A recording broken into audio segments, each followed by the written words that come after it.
Salut à vous fidèles amis internautes et merci de prendre une fois encore le rendez-vous de la revue des titres.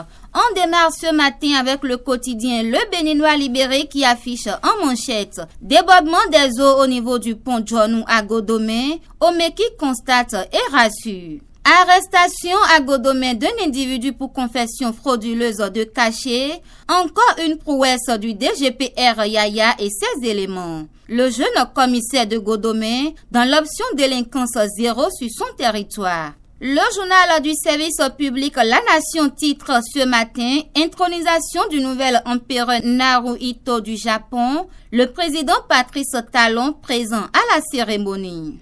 À lire toujours dans les colonnes du même journal Lutte contre la corruption, Social Watch et Transparency International lancent le palier raid. Certes, des assurances Alliance Bénin devient désormais Sono Assurance, informe ce matin le quotidien L'Économiste. Le quotidien Fraternité à présent, gestion des inondations au Bénin, la responsabilité des gouvernants à l'épreuve des pluies diluviennes.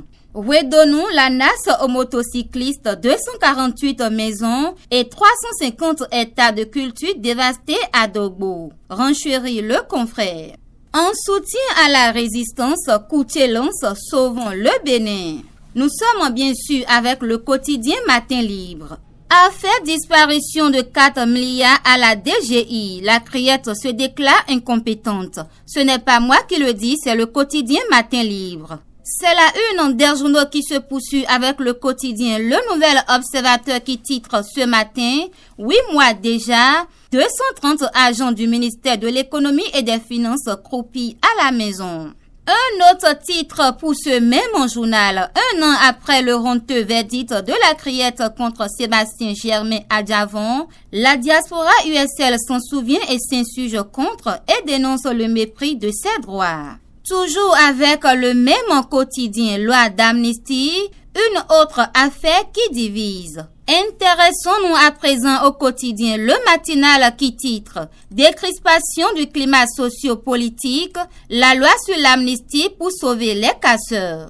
Le DG ANAPMR à propos de l'accès universel à l'eau potable et en milieu rural. 2020 sera une année des châteaux et des réseaux. A laissé entendre le DG. À la suite du quotidien Le Matinal Soleil Levant fait place et titre. Agriculture, le Bénin va produire 1 million de tonnes de riz d'ici 2022.